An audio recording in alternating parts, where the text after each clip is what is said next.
রসিক।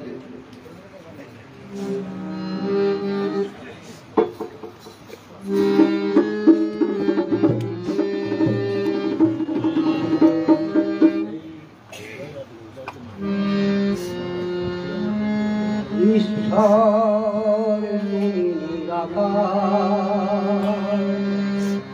যুগে যুগে এলে তুমি হয়ে অবতার।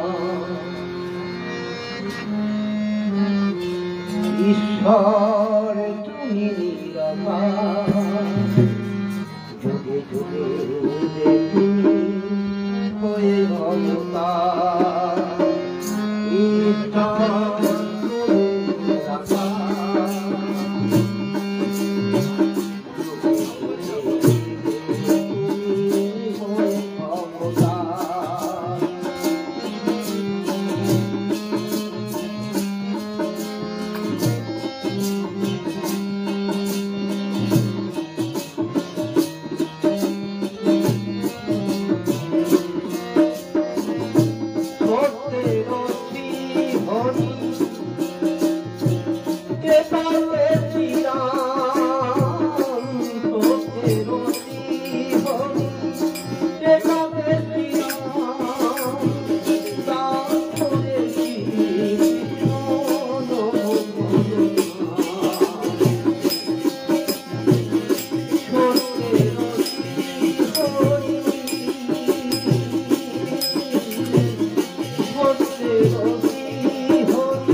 এমন মধু মাখা হরিণা নিমাই কোথায় পেয়েছে এমন মধু মাখা হরিণা নিমাই কোথায় পেয়েছে এমন মধু মাখা হরিণা নিমাই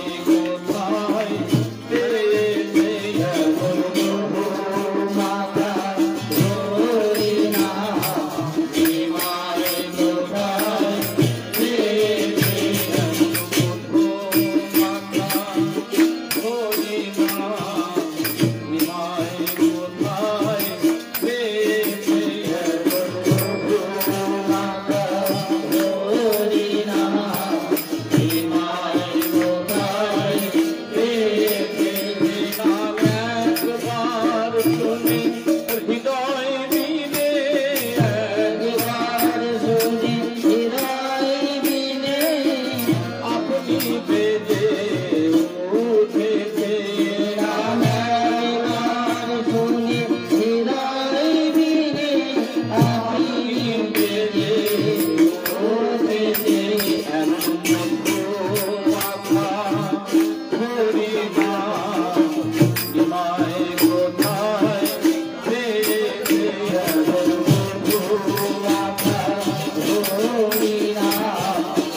জয় গুরু।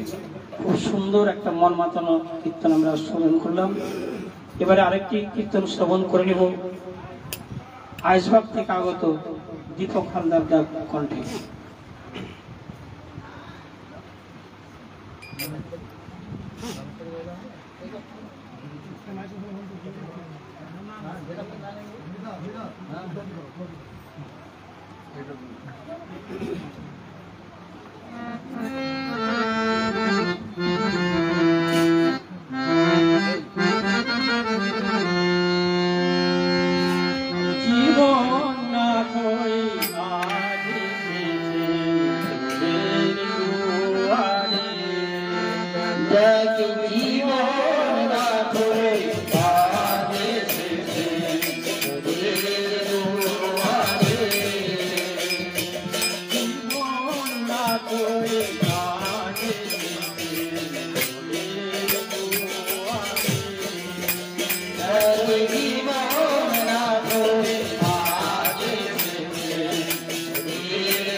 জীবন না তোর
থেকেই আমরা জীবননাথকে পেয়েছি, আমাদের আর কোনো ভাবনা নেই। এত সুন্দর কীর্তন পরিবেশন করলেন, মনোমুগ্ধকর, মন প্রাণ জড়িয়ে গেল। এবারে কীর্তন পরিবেশন করবেন কৃষ্ণনগর থেকে আগত সহপ্রতিনিধি এবং ষষ্ঠী সেবক তরণী দেবনাথ দা।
জয় গুরু।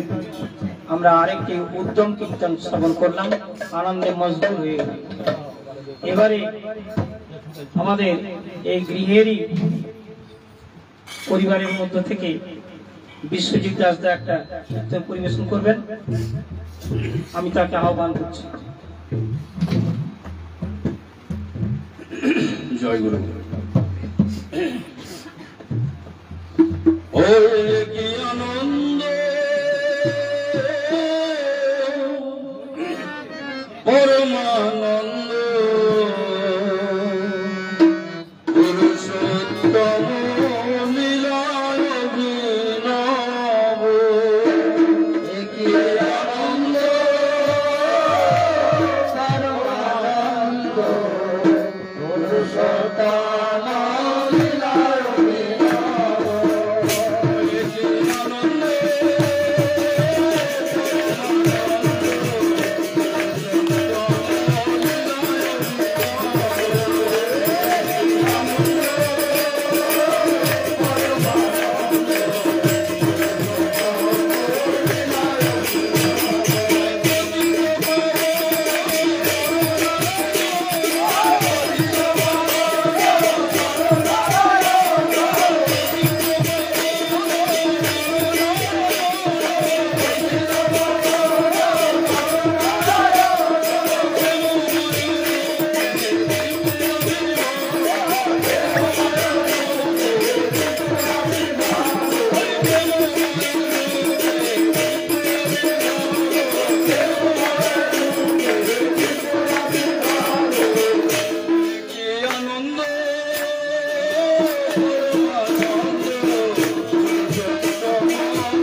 জয়গুরু।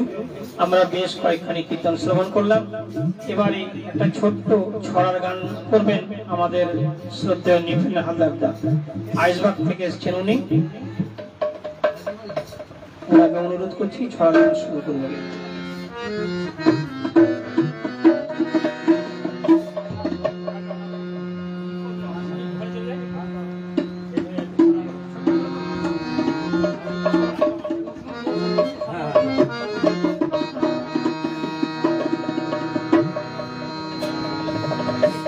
দিন গেল রে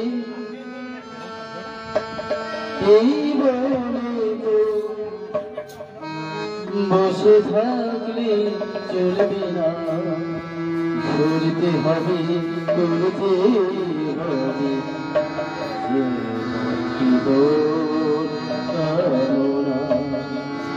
দিন গেল রে এই বনে তো বসে থাকলে চলবে না, ঘুরতে হবে ঘুরতে হবে, কি তোর কামনা। দিন গেল রে এই বনে তো বসে থাকলে চলবে না, ঘুরতে হবে ঘুরতে হবে, কি তোর কামনা।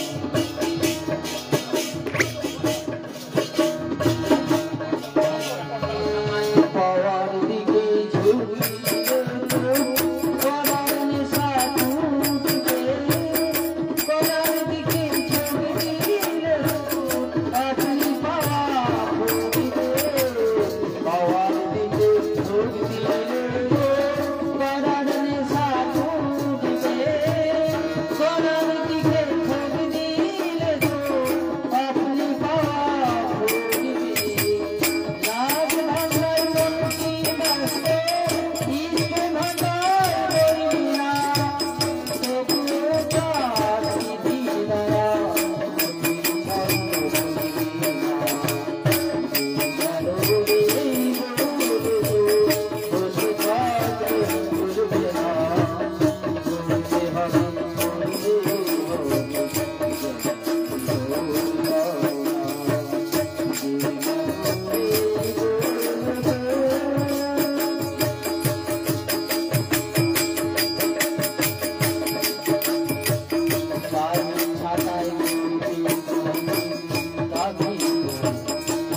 জয় গুরু।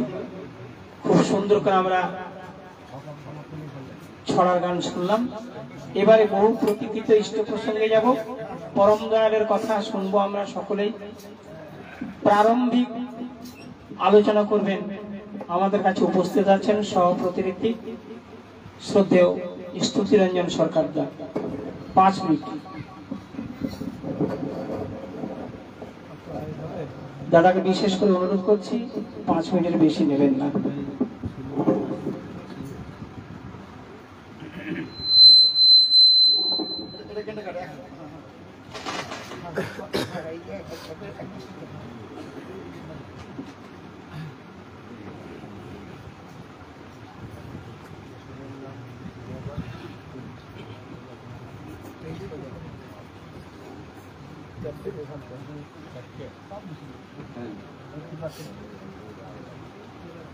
যার অফুরন্ত প্রেমের পরশ পাওয়ার জন্য আমরা এখানে উপস্থিত হয়েছি, সেই পরম দয়াল পরম কারণিক শ্রী ঠাকুরের রাঙারাতুল চরণে আমার কোটি কোটি প্রণাম।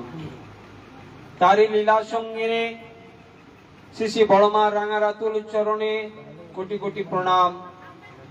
তারই আদরের বড় ছেলে তথা বিশ্বের বড়দা তার রাঙারাতুল চরণে আমার কোটি কোটি প্রণাম। বর্তমান আচার্যদেব তার রাঙারাতুল চরণে আমার কোটি কোটি প্রণাম। আজ এই নারায়ণদার গৃহের সৎসঙ্গ, তার যাতে গৃহের সর্বাঙ্গীন মঙ্গল হয় তার জন্য আমি পরম পিতার কাছে প্রার্থনা করি এই পল্লীর যাতে মঙ্গল হয় এবং এখানে যারা উপস্থিত হয়েছেন সবাই পরম পিতার দয়ায় সুষ্ঠু সুন্দর ভাবে বেঁচে বেড়ে উঠুন।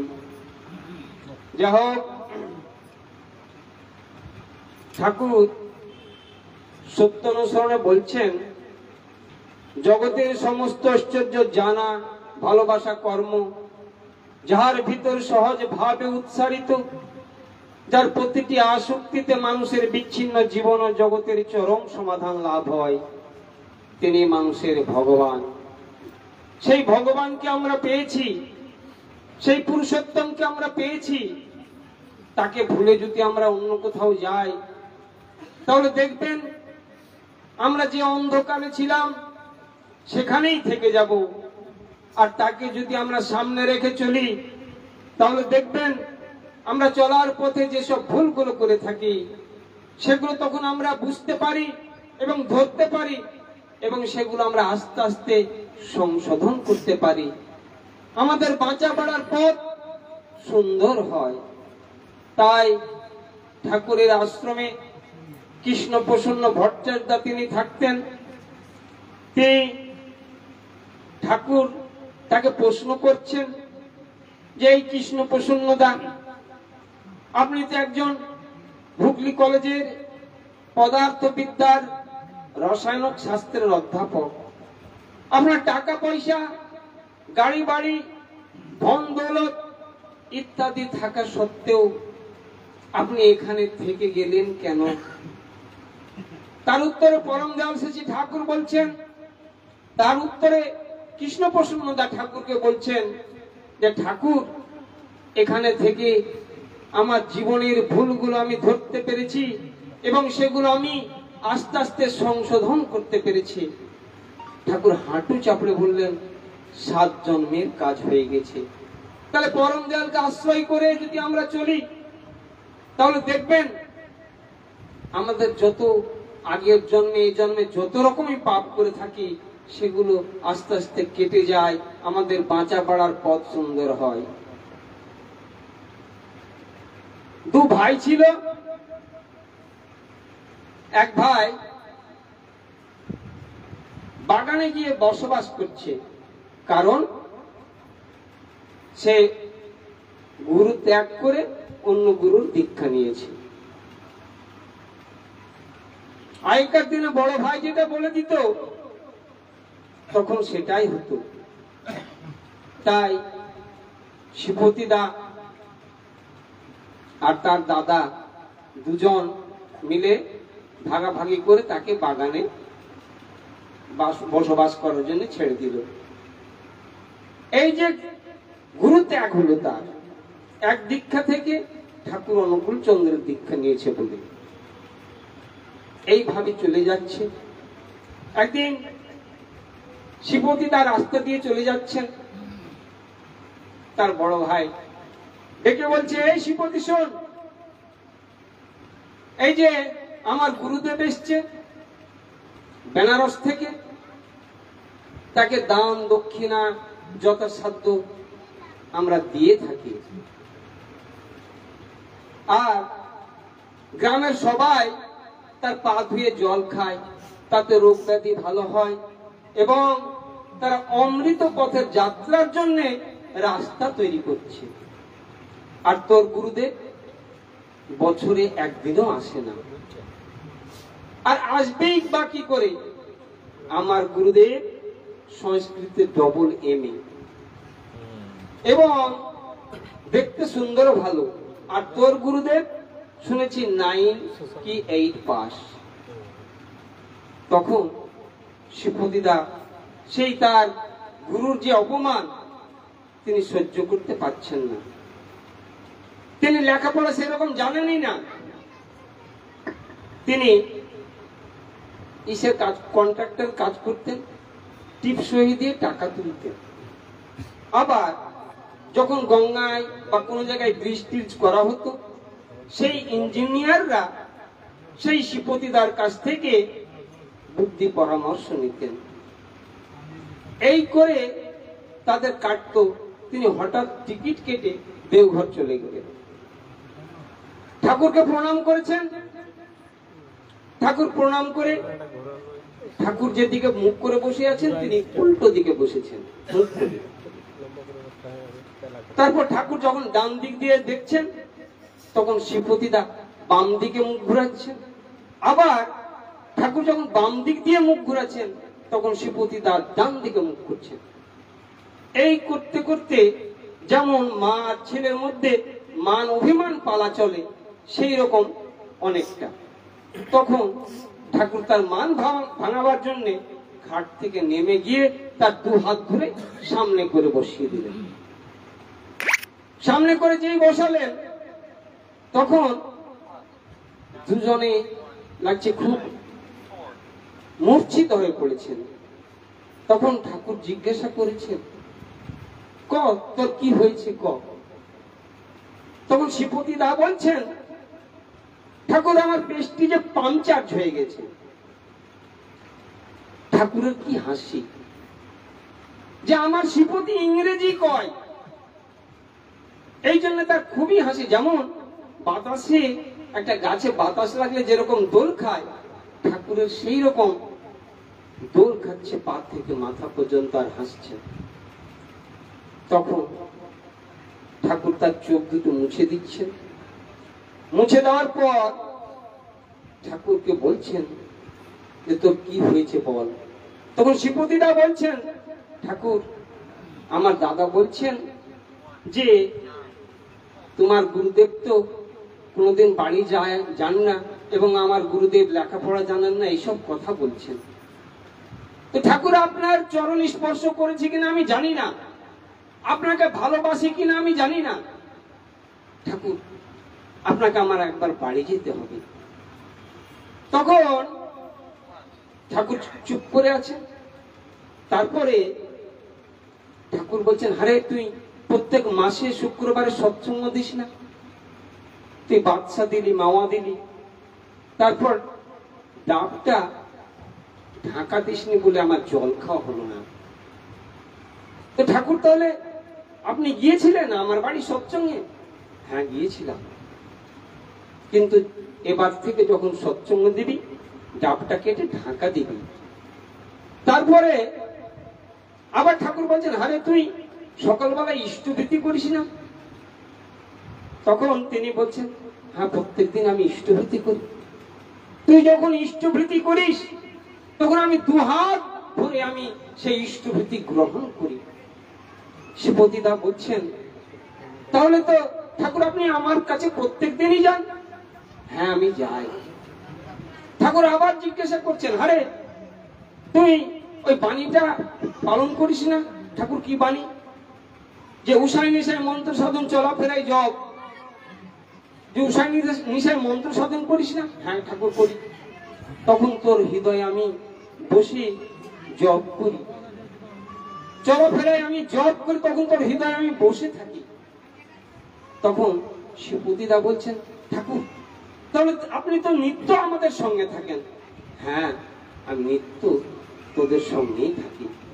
তাই ঠাকুর বলছেন, শুধু মুখের কথায় যাই না পাওয়া, মানুষ ভগবান, তাকে উজাড় করে হয় যে দিতে ধন মন প্রাণ। তাই ঠাকুর এসছেন, তাকে ধরে যদি আমরা ঠিকভাবে চলি তাহলে দেখবেন আমরা জীবনটা সুন্দরে কাটাতে পারি, আমাদের বংশ পরম্পরায় একটা দীর্ঘায়ু লাভের বাতাবরণ সৃষ্টি হয়। তাই যারা করে তারা হয়, তারা পায় এ জীবনে পরজন্মেও। আমি সবারই মঙ্গল কামনা করি আমার আলোচনা এখানে রাখছি। জয় গুরু। জয় গুরু, জয় গুরু। খুব সুন্দরভাবে প্রারম্ভিক ভাষণ রাখলেন। এবারে আমি আহ্বান করছি আমাদের প্রধান অতিথি বা প্রধান বক্তা হিসাবে এসছেন আমাদের পরম শ্রদ্ধেয় সিরাজুল ইসলাম মহাশয়। উনি পরম প্রেমময় শ্রী ঠাকুরের কথা আমাদের মধ্যে বিতরণ করবেন। আমরা তার কথা শোনার অপেক্ষায় রইলাম। জয় গুরু।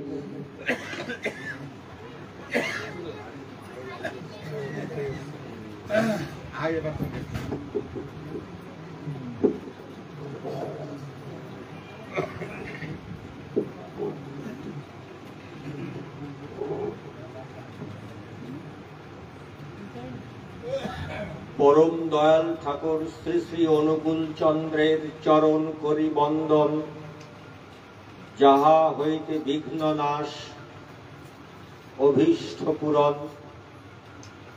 যখনই ছিঁড়ে যায় হৃদয় যন্ত্রের তার, সুরহীন হয়ে আসে সব সঙ্গীতের ধার। কোথা হতে অলক্ষিতে তুমি জাগাও সুর, মহান সঙ্গীতে প্রাণ হয় ভরপুর। জগৎ জননী বড়মা, পরম শ্রদ্ধেয় পূজ্যপাদ বরদা এবং আচার্য দেবের চরণারবিন্দে আমার প্রণাম।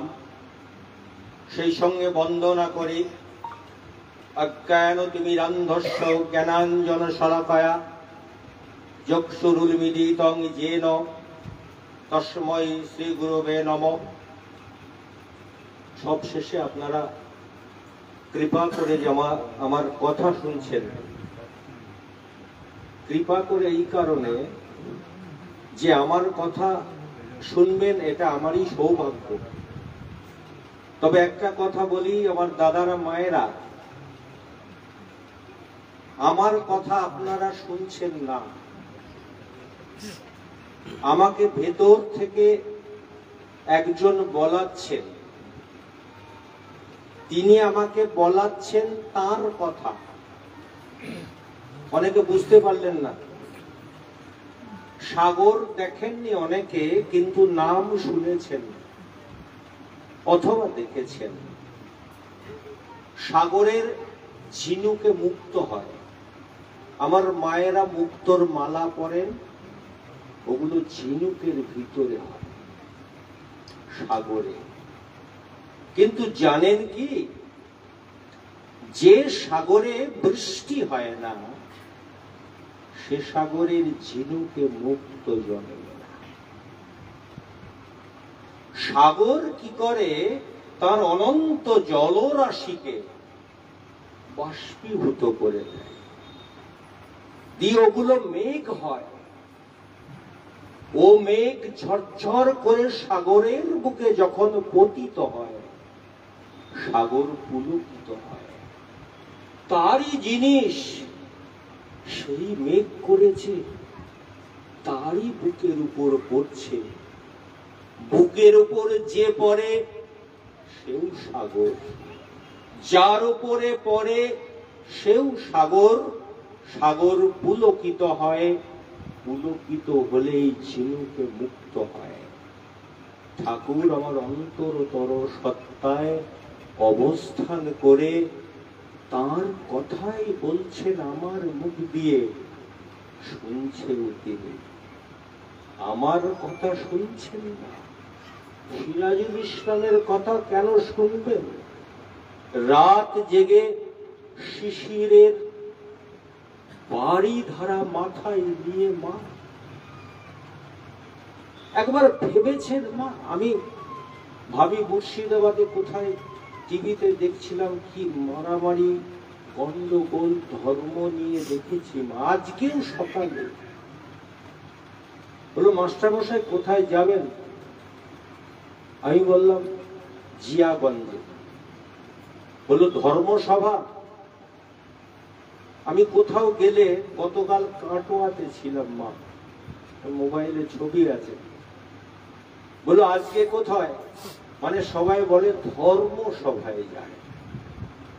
আমি বললাম হ্যাঁ ধর্মসভা। বললো হিন্দুর না মুসলমানের? বিশ্বাস করুন আমার নিজের দাদা বললো কাল বাড়ি থাকবি? আমার না আজিমগঞ্জে যাবো। গঙ্গা পার হয়ে জিয়াগঞ্জ। বললো কি আছে? আমার ধর্মসভা। বলছি হিন্দু না মুসলমান? দাদা ওইসব লেখাপড়া জানে না, চাষ করে তো। আমি বললাম হিন্দু ধর্মসভা। আজকে যে সকালে জিজ্ঞাসা করেছিল যে আমি ধর্মসভায় যাব, ও বলল হিন্দুর না মুসলমানের? আমি বললাম হিন্দুরও নয় মুসলমানেরও নয়। এটা উত্তর হয় এই যুগে? যারা ঋত্বিক আছেন, যারা সাধারণ শ্রোতা মা, আমি একটা নির্দেশ পেয়েছি, বলা যাবে না। ধর্ম কি আগে জেনে ঠাকুরের চরণার বিন্দে ঠাঁই নেবে। পরম দয়াল ঠাকুর ধর্ম বলতে কি বুঝিয়েছেন?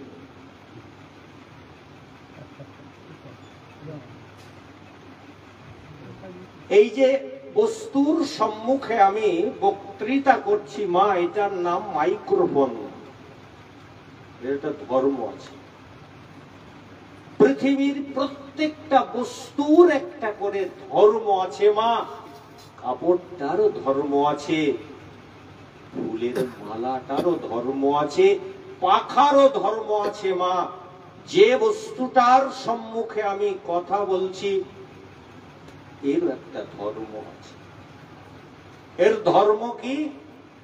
যে আমার ক্ষীণ কণ্ঠস্বরকে প্রবলতর করে আপনাদের কানে পৌঁছে দেয়া, এটার ধর্ম।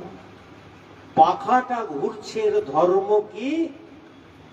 বাতাসকে পাক খাইয়ে আপনার শরীরে আঘাত করা, মানে হাওয়াকে ছড়িয়ে দেওয়া। এই যে ফুলের মালা আপনি নিবেদন করেছেন, তার ধর্ম আছে। কি ধর্ম? সৌন্দর্য ও সুগন্ধি বিতরণ। ধরুন এই বস্তুটা আহুজা কোম্পানি, মাইকম্যান জানের কোম্পানি আছে, খুব নামকরা কোম্পানি আহুজা মাইকের, এখন নতুন নতুন হয়েছে। এইটা ধরুন 2000 টাকা দাম। বক্তৃতা করতে করতে খারাপ হয়ে গেল, মাইকম্যান বহু চেষ্টা করে সারাতে পারল না। মিস্ত্রির কাছে নিয়ে গেল, মিস্ত্রি বলল এটাকে আর সারানো যাবে না। দাম কত? 2000 টাকা। এটা যদি সারানো না যায় কোনদিন 2000 টাকায় বিক্রি হবে না মা। এটার দাম হবে কেজি দরে 100 গ্রামে বড় জোর 10 টাকা 20 টাকা। 2000 টাকার মাইক্রোফোন 10 টাকাতে বিক্রি হচ্ছে। এর কারণ কি মা? ধর্ম হারিয়েছে, এর কাজ করে না।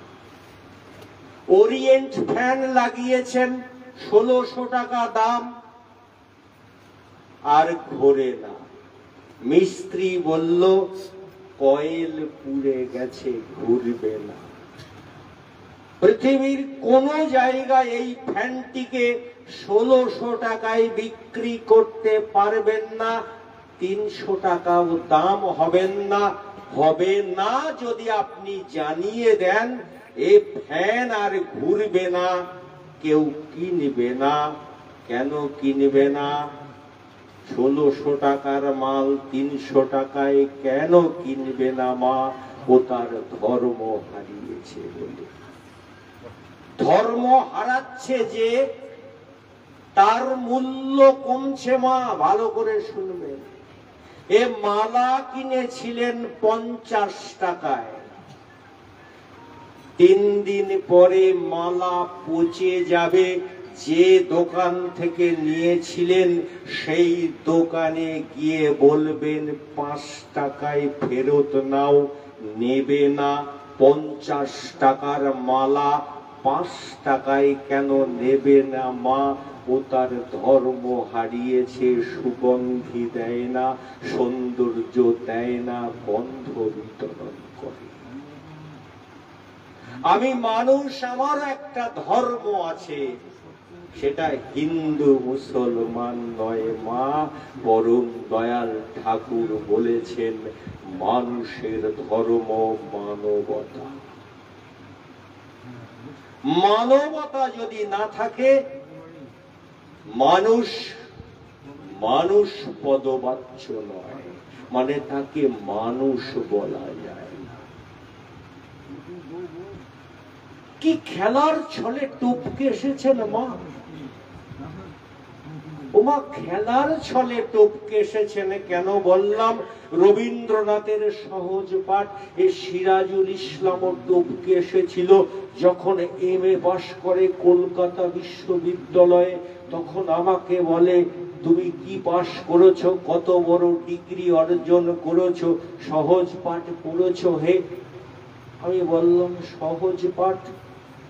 বলল হ্যাঁ সহজ পাঠ রবীন্দ্রনাথ ঠাকুরের। আমি কিভাবে ওটা পড়ে? বলল দোকান থেকে কিনে পড়ে দেখো মা, আপনারাও পড়েছেন। আর একবার বাড়ি গিয়ে জোর হাত করে বলছি, রবীন্দ্রনাথের সহজ পাঠের প্রথম পাতাটা খুলে দেখবেন। ছোট খোকা বলে অ আ, শেখেনি সে কথা কওয়া। ও বাচ্চা কথা কওয়া শেখেনি, অ আটা বলতে পারে। ওই বাচ্চার ছবিটা আঁকা আছে হামাগুড়ি দেওয়া।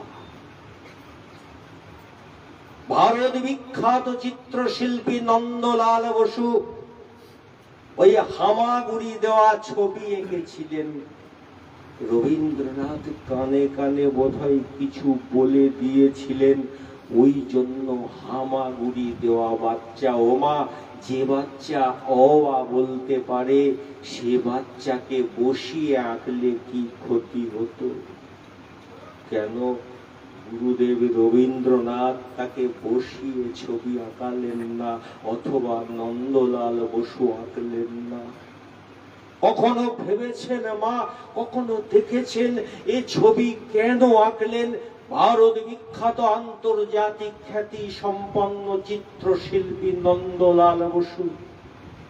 ওমা, ছাগলের বাচ্চা, গরুর বাচ্চা, ভেড়ার বাচ্চা, কুকুরের বাচ্চা, হাতির বাচ্চা, বাঘের বাচ্চা, বিড়ালের বাচ্চা, সিংহের বাচ্চা জন্ম মুহূর্তে সবাই দেখবেন হামাগুড়ি দেয়। মানুষের বাচ্চাও হামাগুড়ি দেয়। পৃথিবীতে একটা বাচ্চায় হামাগুড়ি দিতে দিতে সামনের পা দুটোকে হাত করে নেয়, আর মাটির সমান্তরালে রাখা এই মাথাকে তুলতে তুলতে আকাশে তোলে। হাতি তোলে না, বিড়াল, ছাগল, কুকুর, সিংহ তোলে না মা, শুধু মানুষ তোলে মাথায়। মাথা উঁচু করে সে মানুষ কিসে জানেন? মনুষ্যত্ব বলে, মানবতা বলে। এটাই ঠাকুরের ধর্ম। বারবার শুনছেন মা, বহু সৎসঙ্গের অনুষ্ঠানে শুনেছেন সম্প্রদায়টা ধর্ম না রে, ধর্মে মানুষ বাঁচে বাড়ে। কিন্তু মানে একবারও ভেবেছেন চায়ের দোকানে আলোচনা করবেন মা? আমি বলেছিলাম দাদাকে বিস্তারিত ক্ষেত্রে আপনারা মাইক দিয়ে দেন, ঠাকুরের ধর্ম হিন্দু না মুসলমান এটা যদি না বোঝেন সারা বিশ্বে এই মহামানবের যুগাবতারের বাণীকে ছড়াতে পারবেন না। ধর্মে মানুষ বাঁচে বারে মানে কি? এক চতুর কৃষক একই জমিতে আখ লাগিয়েছে, কিছুটা নিম গাছ লাগিয়েছে, কয়েকটা তেঁতুল গাছও লাগিয়েছে। ও ভেবেছে আখ যদি মিষ্টি হয়, তেঁতুলও মিষ্টি হবে, নিমও মিষ্টি হবে। অথবা তেঁতুল টক, আখের রস টক হবে, তেতো নিম টক হবে। যদি সেটাও না হয়, নিম তেতো বলে তেঁতুল তেতো হবে, আখ তেতো হবে। গাছ বাড়ে, নিম গাছও বাড়ে, আখ গাছও বাড়ে, তেঁতুল গাছও বাড়ে। বাড়তে বাড়তে যার যতটুকু ক্ষমতা ততটুকু বড় হয়। আখ পেকেছে মানে পরিপুষ্ট, তেঁতুল ফলেছে, নিম গাছ পল্লবিত হয়েছে মানে ফুল ফুটেছে, পাতা হয়েছে। কৃষক আখ চিবিয়ে দেখে মিষ্টি, তেঁতুল চিবিয়ে দেখে টক, নিম পাতা চিবিয়ে দেখে তেতো। কি হলো? একই জমিতে আখ গাছ মিষ্টি হলো, নিম কেন মিষ্টি হলো না? অথবা তেঁতুল কেন হলো না? অথবা সব কেন টক তেতো হলো না? ওমা, ওই জমিটাতে বেড়েছে, কে বেড়েছে? নিম গাছ বেড়েছে, আখ গাছ বেড়েছে, আর তেঁতুল গাছ বেড়েছে। যে গাছের যে বৈশিষ্ট্য, সেই বৈশিষ্ট্য নিয়ে বেড়েছে, রস নিয়েছে মাটি থেকে। মা, এ ভারতবর্ষটা এ ধর্ম, সেই ভারতবর্ষ ধর্মভূমির উপর আমি নিম গাছ মুসলমান, আপনি আখ গাছ হিন্দু, আর একজনে খ্রিস্টান। তেঁতুল গাছ যে যেমন সে তেমন বাড়ে। মা, এটা কখনো ধর্ম নয়, মানুষের ধর্ম মনুষ্যত্ব। সকালে উঠে পাখি ডাকে মা, কত পাখি ডাকে, আপনি তো বলেন না কোকিল ডাকছে। কোকিলের ডাকে ঘুম ভাঙলো, কবুতরের ডাকে ঘুম ভাঙলো মা, চড়াইয়ের ডাকে ঘুম ভাঙলো বলেন না, আপনি বলেন পাখির ডাকে ঘুম ভাঙলো। আমি জিজ্ঞাসা করেছিলাম আপনার এই ধর্ম সভায় কতজন মানুষ হবে? আমি কখনো জিজ্ঞাসা করিনি আপনার ধর্ম সভায় কতজন হিন্দু হবে অথবা কতজন মুসলমান হবে। সমস্ত পাখি নিয়ে, কবুতর, চড়াই, টিয়া, কত পাখি, একটাই পরিচয় পাখি মা। হিন্দু, মুসলমান, খ্রিস্টান, বৌদ্ধ, সমস্ত প্রাণীর একটাই পরিচয় মা, তারা মানুষ। মানুষ ছাড়া আমাদের অন্য পরিচয়গুলো গৌণ মা, এটা মনে রাখবে। যদি কখনো ভাবেন অনুকূল ঠাকুরের ধর্ম হিন্দু ধর্ম, আপনার সম্যক জ্ঞান হলো না। কেন হলো না? দোকানে যাবেন মা, দোকানে গিয়ে বলবেন একটা জ্বরের ট্যাবলেট দিন, হিন্দুর দিতে পারবে। বলবেন একটা মাথা ঘোরার ট্যাবলেট দিন, মুসলমানের দিতে পারবে। বলবে যে ট্যাবলেটে জ্বর সারে হিন্দুর, সেই ট্যাবলেটে জ্বর সারে মুসলমানের, খ্রিস্টানের, বৌদ্ধের। ওষুধ সর্বক্ষেত্রে একইভাবে ক্রিয়া করে। পরম দয়াল ঠাকুর হিন্দু তৈরি করতে চাননি, খ্রিস্টান তৈরি করতে চাননি, মানুষ তৈরি করতে চেয়েছেন। তাই প্রথম যখন দেওঘরে গিয়েছিলাম, একটা লেখা দেখে চমকে গিয়েছিলাম। বহুজন দেখেছেন, এই ছোট্ট একটা বাণী মা আপনার বুকে লিখে রাখবেন, মানুষ আপন টাকা পর, যত পারিস মানুষ ধর। কেন লিখলেন না? হিন্দু আপন টাকা পর, যত পারিস হিন্দু ধর। মুসলমান আপন টাকা পর, যত পারিস মুসলমান ধর। কেন লিখলেন না? কি বাণী লিখে গেলেন মা! দেওয়ালে লিখবেন না, হৃদয় প্রকোষ্ঠের যে দেওয়াল আছে মা, ওখানে যেটা খোদাই করবেন আপনার চরিত্র পাল্টাবে। ভারত ভূমিত হইল মনুষ্য জন্ম যার, জন্ম সার্থক করি কর পরোপকার। 84 লক্ষ জনি অতিক্রম করে এ দুর্লভ মানব জন্ম যখন লাভ করেছেন, এ জন্মকে সার্থক করতে হবে। কোথায় ধর্ম? আমি যে ভূমিতে জন্মগ্রহণ করেছি শ্রীধাম নবদ্বীপে, আজ থেকে 540 বছর আগে, সেখানে মানুষের ভগবান, মানুষের ঠাকুর আবির্ভূত হয়েছিলেন। মহাপ্রভু চৈতন্য দেব কি বলেছিলেন জানেন? মুসলমান রাজত্বকালে, হোসেন শাহের রাজত্বকালে কি বলেছিলেন চৈতন্য দেব? জীবে সম্মান দিবে জানি কৃষ্ণ অধিষ্ঠান। সমগ্র মানব জাতিকে কৃষ্ণ জ্ঞান সেবা করো। ধর্মকে গণধর্মে পরিণত করেছিলেন। গণধর্ম মানে জানেন? স্কুল, এই বাস গণমাধ্যম, সবাই উঠতে পারে, হিন্দু মুসলমান। ট্রেন গণমাধ্যম, সবাই উঠতে পারে। গণধর্ম মানে সকলের ধর্ম। তিনি বলেছিলেন, যেই ভজে সেই বড়, অভক্ত হিংসার, কৃষ্ণ ভজনে নেই জাতি কুলাদি বিচার। কি আশ্চর্য কথা! মিলন সহজে হয় না, অন্তর পরিষ্কার না করলে মিলন হয় না। আপনার 6 তলা বাড়ি, 4টে গাড়ি, এগুলো মনুষ্য উত্তরণের পথ নয়।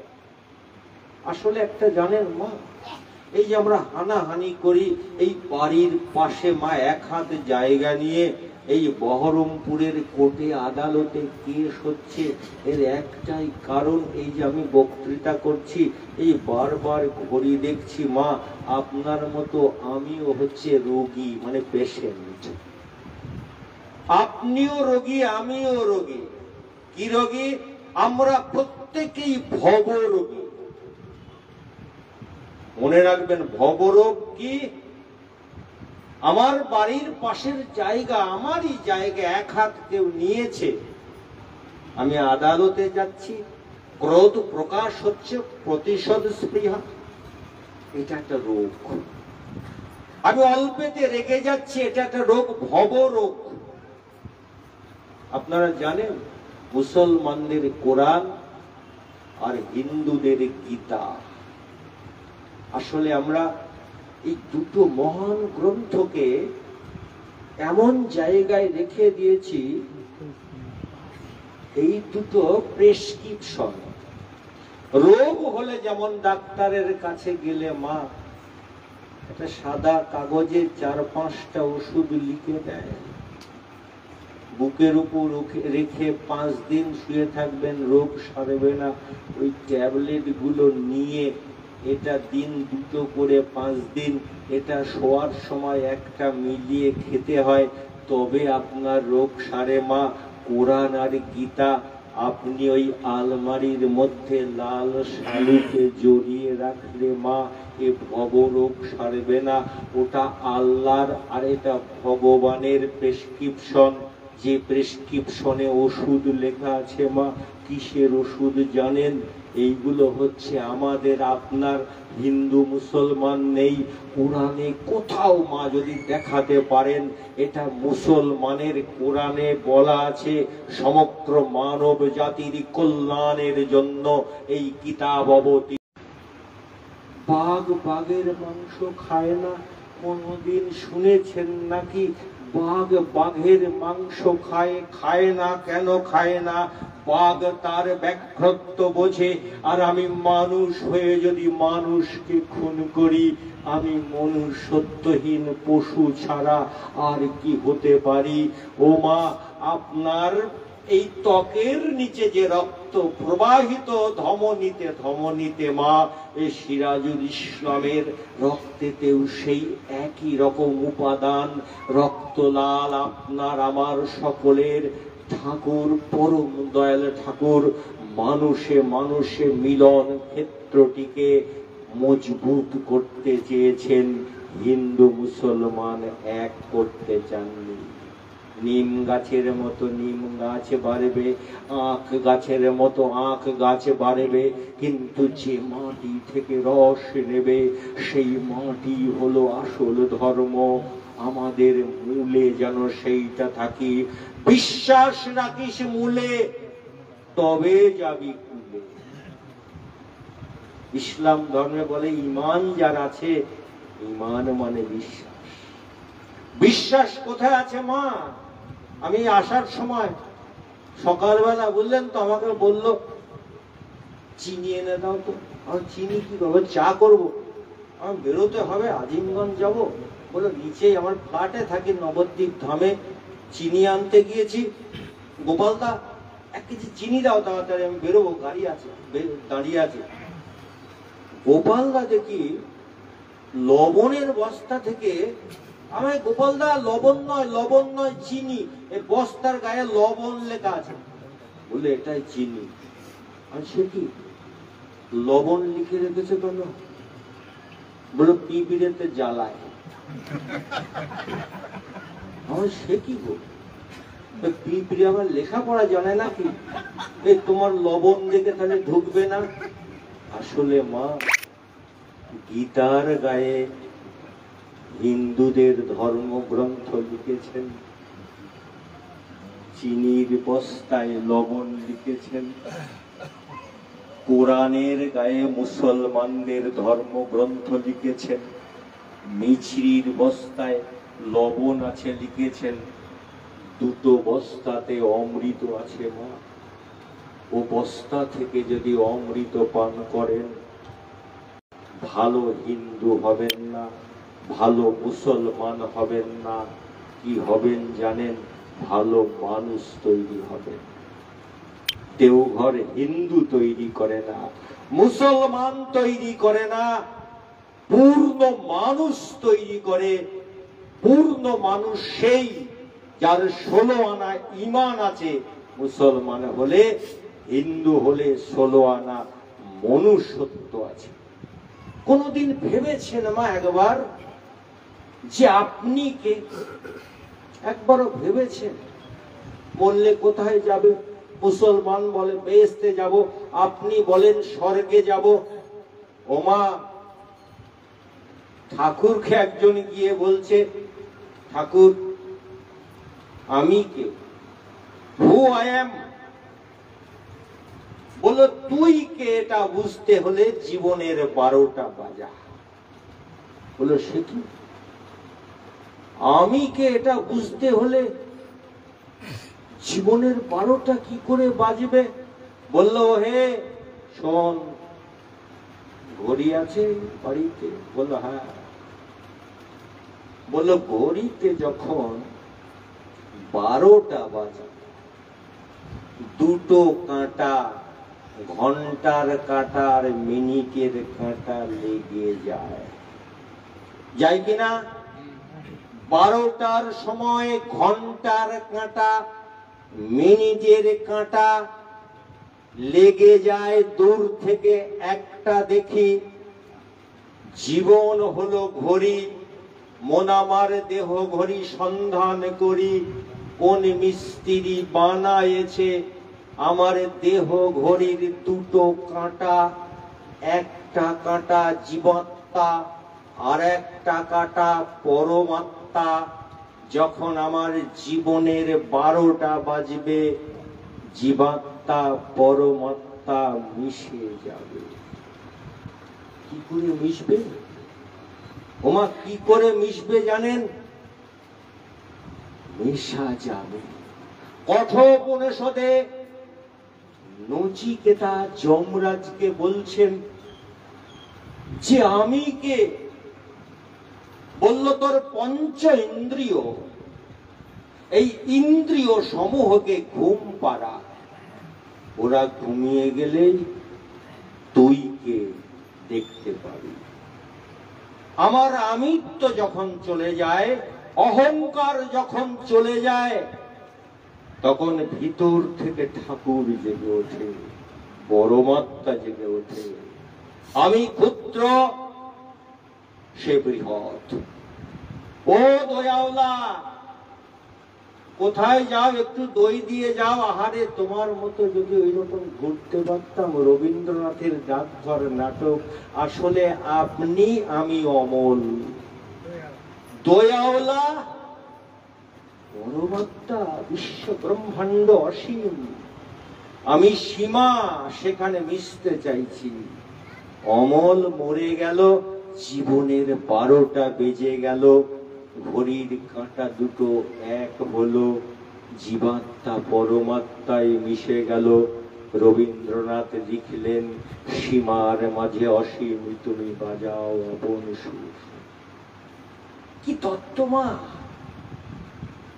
সন্ধ্যাবেলা কোন রকম হাতটা ঘুরিয়ে আমাদের গোপাল, কি আমার কি ব্যায়াম করছো গোপাল? বলছে না মাস্টার, ব্যায়াম নয়, এটা এই আমার অনুকূল ঠাকুর আছে তো, একটু ধূপ ধুনো দিচ্ছে, আমার হবে না। আরে 2 মিনিট সময় পাও না? এইটাকে ধূপ দিতে 2 মিনিট সময় হয় না? কি আশ্চর্য! আত্মেন্দ্রিয় প্রীতি ইচ্ছা তারে বলি কাম। এইটা ঘুরিয়ে দিচ্ছেন, ব্যবসায় খুব উন্নতি হবে। 2 মিনিটের মধ্যে ধূপ ধরিয়ে কোথায় বুঝলেন ঠিক নেই, দোকান খুলে বসলেন, খদ্দের আসবে। আত্মেন্দ্রিয় প্রীতি ইচ্ছা তারে বলে কাম, কৃষ্ণেন্দ্রিয় প্রীতি বাঞ্ছা ধরে প্রেম নাম।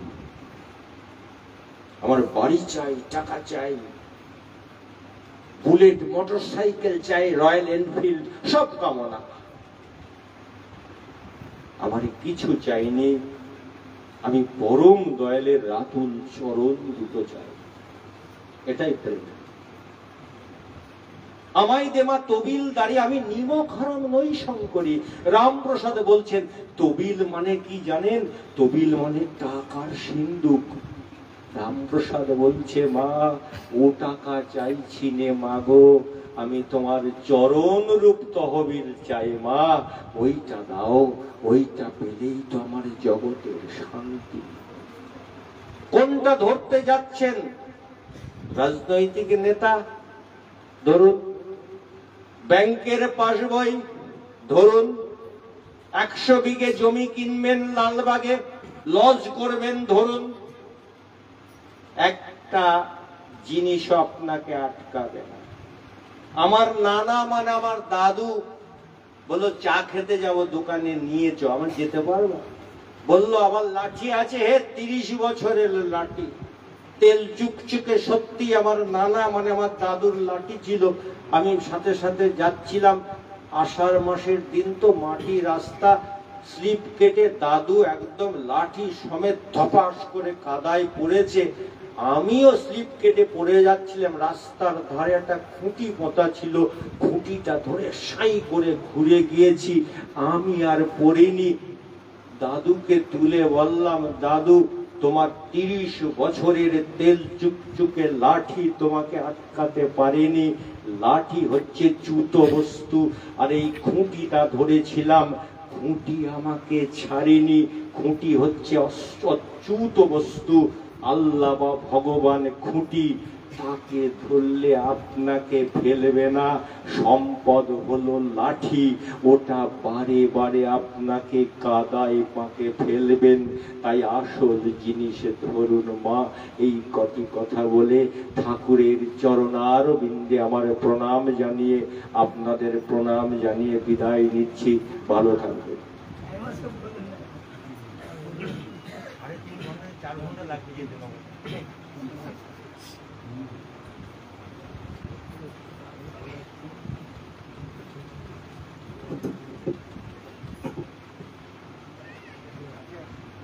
পরম দয়ালে রাঙ্গারাতুল চরণে কোটি কোটি প্রণাম। বিশ্বজননী শ্রী শ্রী বড়মার চরণে কোটি কোটি প্রণাম। পরম পূজ্য পাদ শ্রী শ্রী বরদার চরণে কোটি কোটি প্রণাম। পরম পূজ্য পাদ আচার্য দেবের শ্রী চরণে আমার সাথে কোটি প্রণাম। পূজনীয় অবিন্দাস সহ ঠাকুর পরিবারের প্রতি প্রত্যেকের চরণে আমার আভূমি লুণ্ঠিত প্রণাম। উপস্থিত শ্রদ্ধেয় দাদা ও ভক্তিমতী মায়েরা তথা এই পল্লীবাসী সকলকে আমার প্রাণ নিংড়ানোর আনন্দিত জয়গুরু। আজকে এই বার্ষিক বিশেষ সৎসঙ্গ অধিবেশনে পরম শ্রদ্ধেয় নারায়ণদার গৃহে অনুষ্ঠিত হলো। আমরা অনেকে উপস্থিতি হয়েছি। খুব সুন্দরভাবে সঙ্গীত কীর্তন আমরা শ্রবণ করলাম, মনোমুগ্ধকর কীর্তন। সবচাইতে প্রাণকে স্পর্শ করেছে, হৃদয়কে নিংড়িয়ে পরম প্রেমময়ের শ্রীচরণে লুণ্ঠিত করেছে আমার পরম শ্রদ্ধেয় সিরাজুল ইসলামদার কথাগুলো। তার কথা অর্থাৎ পরম দয়ালের কথা তার সেই মুখ হতে নিঃসৃত হয়েছে। আমরা মনোমুগ্ধকর হয়ে শুনছিলাম। সত্যি আমরা চাই সবাই ভালো হতে, চাই সবাই মানুষ হতে, কিন্তু পারি না এই কারণে আমরা ষড়শ্চর্য দিয়ে তাকে ভালোবাসতে পারিনি। আমরা 16 আনা দিয়ে তাকে ভালোবাসতে পারিনি। 16 আনা কি গো?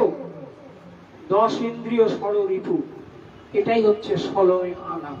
আমাদের মধ্যে 10 ইন্দ্রিয় রয়েছে আর 16 ঋতু রয়েছে। এই 16 আনা যদি তাকে দিয়ে আমরা ভালোবাসতে পারি, তাহলে আমরা এক একজন এক একটা সিরাজুল ইসলামদার মতো হয়ে উঠব। আমরা এক একটা স্বামী বিবেকানন্দের মতো হয়ে উঠতে পারব। তাই আমি আলোচনাকে দীর্ঘায়িত করার সময় সমাপন্ন।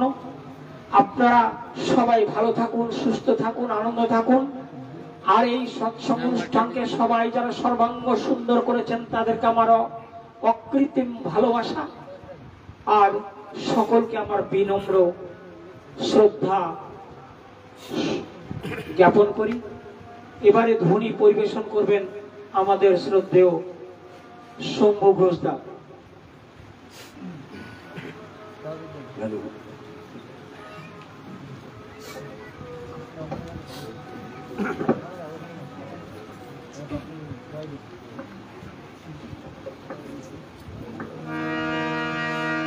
वंदे पुरुषोत्तम वंदे पुरुषोत्तम